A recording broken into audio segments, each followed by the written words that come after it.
2 years ago, quite suddenly, ovarian cancer struck me after a lifetime of being extremely healthy. And it was quite sudden, and I was directed to Melanie Bergman through another doctor who said she was just the best there was and I should go to Spokane, and so I did.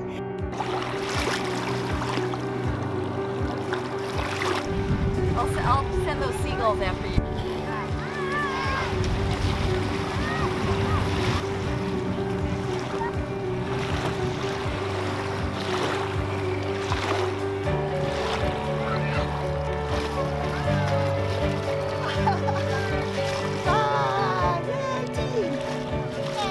She met me, we got her in right away and operated on her. It did turn out to be, unfortunately, a cancer, and that's a hard news to learn about. She then needed chemotherapy, and that's a hard thing to go through. And so she went through her chemotherapy. And during the chemotherapy, she was having bad times, as expected, and she was a swimmer. And I knew she was a swimmer, and she knew I was a cyclist. And we talked, we kind of bonded a little bit about being healthy and keeping up our athletic things. And so during chemotherapy, there were times when she just didn't have the energy to do her swimming. And I encouraged her that someday, after this is over, she will swim again. And I'm pretty sure I'm gonna blame Barbara for this idea. She said, we can do a triathlon together.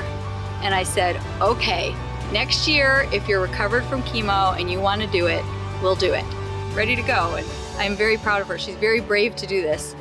It's a hard thing to do with all those people in the river, and she's 80, a spectacular 80. She was 78 when she was diagnosed with her cancer, and now 2 years later, she is fully recovered, cancer-free, and ready to compete. And our other participant, Rachel, is an amazing story as well.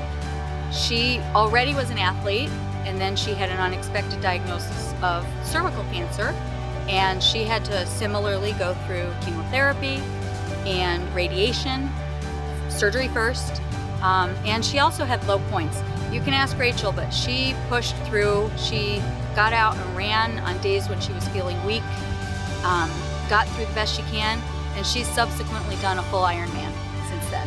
So she's our runner, and she is super excited about doing this, and we're both very proud of Barbara too, being 80 years old doing this. So.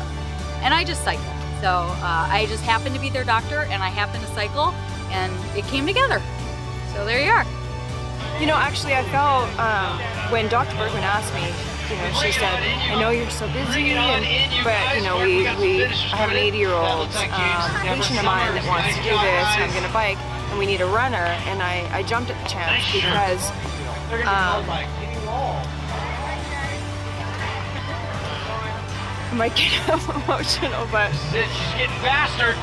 She's being somebody who's fit, and when you get the diagnosis of cancer, it's really tough to, first of all, wrap your head around.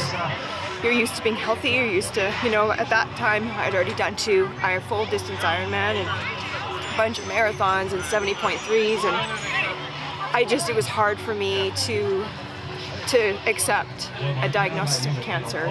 And then of course when I was going online trying to find, you know, just anything out about my condition and what the prognosis was, everything was just so negative, and it scared me.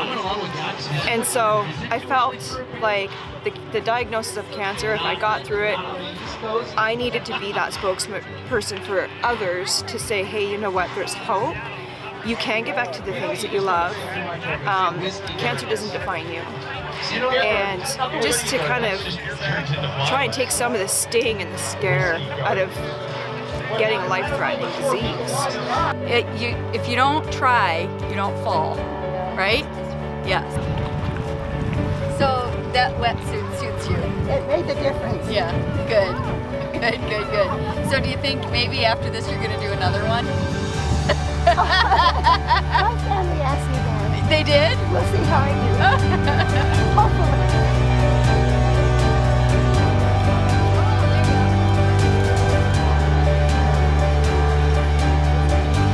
This is a good motivation for patients in the future that may be going through a stressful time in their life and can look forward to a fun goal that's not cancer related.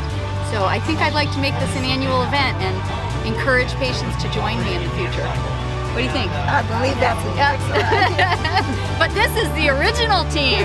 This team will go down in infamy as the first one.